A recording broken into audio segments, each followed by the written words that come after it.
अस्सलामु अलैकुम रहमतुल्लाहि व बरकातहू। दोस्तों, आज हम कुवैत की कुछ बड़ी और इम्पोर्टेंट खबरें जो आ रही हैं वो आप लोगों के साथ शेयर करने वाले हैं। तो अगर आप कुवैत में रहते हैं, कुवैत के हालात वाक़यात से बाखबर रहना चाहते हैं तो इस वीडियो को आप शुरू से लेकर आखिर तक ज़रूर देखें, क्योंकि ये वीडियो आप लोगों के लिए काफ़ी ज़्यादा बड़ी और इम्पोर्टेंट होने वाली है।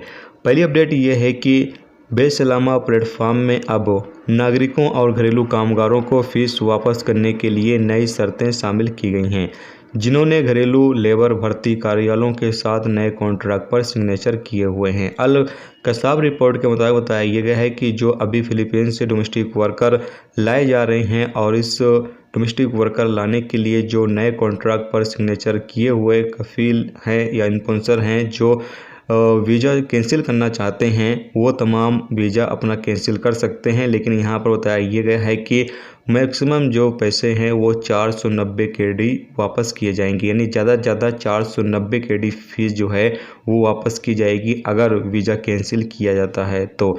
जबकि आगे ये भी कहा गया है कि जितनी भी सर्विसें वीज़े के ऊपर इस्तेमाल की गई होंगी उन तमाम सर्विसों का भी पैसा जो है वो काट लिया जाएगा। यानी वीज़ा जब वो निकलता है उसके बाद वो फ़िलीपीन पहुंचा और फ़िलीपीन में जो वर्कर जो आना चाहता है उसका पूरा काम रेडी हो चुका है और बस वो कुवैत में आने वाला है। तो ऐसे में अगर वीज़ा कैंसिल किया जाता है तो जितनी भी सर्विसें जो हैं वो वीज़े के ऊपर इस्तेमाल की गई हैं उन तमाम सर्विसों का भी पैसा जो है वो कुवैती से काट लिया जाएगा।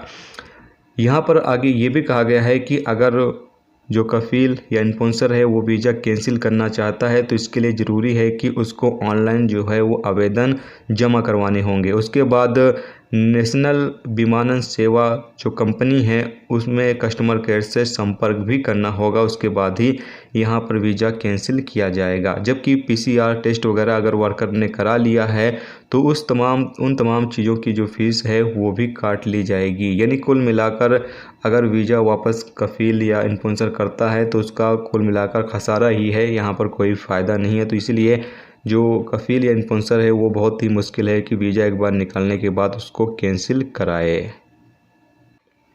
अगली अपडेट ये है कि बताया ये गया है कि कुवैत के अंदर जिन कुवैती नागरिकों और प्रवासियों को वैक्सीन लगाया जा रहा है वो तमाम लोग भी जो रूल्स रेगुलेशंस हैं उसकी पाबंदी करें। ऐसा नहीं है कि वैक्सीन लगवाने के बाद वो पूरी तरीके से सेफ़ हो चुके हैं, उनको कोरोना वायरस नहीं होगा। वैक्सीन लगने के बाद भी उनको कोरोना वायरस हो सकता है, इसीलिए तमाम लोग जो है वो एहतियात ज़रूर बरतें। यानी वैक्सीन अगर आपको लग चुकी है, पहला डोज लग चुका है, फिर भी आपके ऊपर ख़तरा है, आपको कोरोना वायरस हो सकता है, इसलिए एहतियात ज़रूरी है। जो रूल्स हैं उसको फॉलो ज़रूर करें।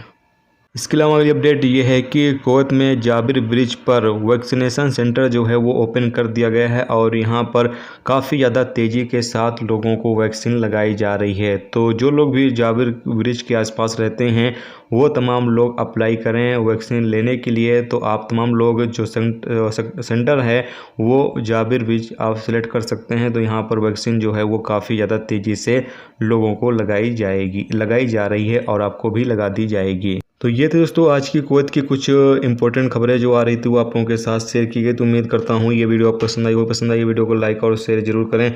चैनल पर नए हो चैनल को सब्सक्राइब कर लें, क्योंकि यहाँ पर आपको कुवैत के हवाले से जो भी ताज़ा अपडेट ताज़ा तरीन जानकारी होगी वो आप दोस्तों के साथ शेयर की जाती रहेगी। चलिए अभी मिलते हैं नेक्स्ट टॉपिक के साथ। रखिए अपना ख्याल, ओके, खुदा हाफिज़।